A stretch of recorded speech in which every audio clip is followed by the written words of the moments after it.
جملہ یاد رکھنا. کہنے لگا یہودی علی تیرے انصاف کے اس رنگ نے میرے دل سے کفر کی میل دور کر دی, تیرے عدل نے میرا کفر توڑ دیا, کفر. لیکن شرط, لیکن نا غریب آدمی ابو ایوب انصاری, ماڑے بندے.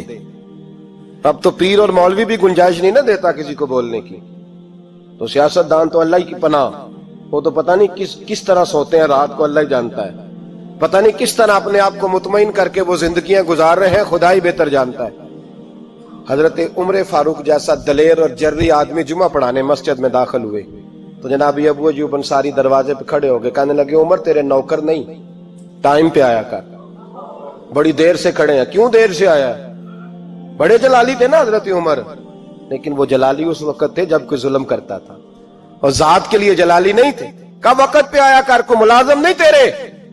تو سیدنا فاروق اعظم منبر پہ چڑھے اور فرمانے لگے اللہ ابو ایوب انصاری کا بھلا کرے, جب تک اس طرح کے لوگ موجود ہیں کوئی بادشاہ بگڑے گا نہیں, اللہ اس کا بھلا کرے, اس نے میری توجہ صحیح. اور پھر عمر رو پڑے, رو کے فرمانے لگے مسلمانوں معاف کر دو, غلطی کوئی نہیں, میرے پاس کرتا ایک ہی ہے, اور عبداللہ کی ماں نے وہ دھو کے خشک ہونے کو ڈال دیا تھا, غریب ہوں, کرتا دوسرا کوئی نہیں, تو وہ ذرا نا خشک ہونے میں آ کے دیکھ لو, ابھی بھی گیلا ہے, مجھے معاف کر دو, میری غلطی نہیں ہے. صحابہ درد کے ساتھ رونے لگے اور کہنے لگے اللہ اس طرح کے حکمران ہمیشہ عطا کرتا رہتا ہے. میرے بھائی تو انصاف کا رنگ تو دے, ان تقاضوں کو سمجھنا. یہاں کسی کی جرت ہے بول سکے, طاقت ہے کسی کی, لیکن انہوں نے اپنے آپ کو پیش کیا, سامنے پیش کیا اپنے آپ لوگوں کے سامنے. دو مال غنیمت کی چادریں بانٹ رہی ہیں, سب کو ایک ایک ملی ہے. فاروق اعظم جمعہ پڑھانے آئے تو اسی چادر کا کرتا, اسی کی تامت. لوگ کھڑے ہو گئے, عمر بتا تو نے دو کیوں لی, یہ انصاف ہے, یہ عدل ہے, کیوں لی دو؟ تو حضرت عمر کہنے لگے میرا بیٹا جواب دے گا. عبداللہ بن عمر بولے, کہنے لگے ابا جی کے کپڑے بڑے پرانے ہو گئے تھے, میں نے اپنے حصے کی بھی اپنے ابا جی کو دے دی ہے. دیکھیں نا یہ انصاف میرے نبی پاک نے کیا ہے, صحابہ نے سیکھا ہے. میں اور آپ تیار نہیں, ہم تیار نہیں انصاف کے لیے, ہمارا مزاج نہیں انصاف کا.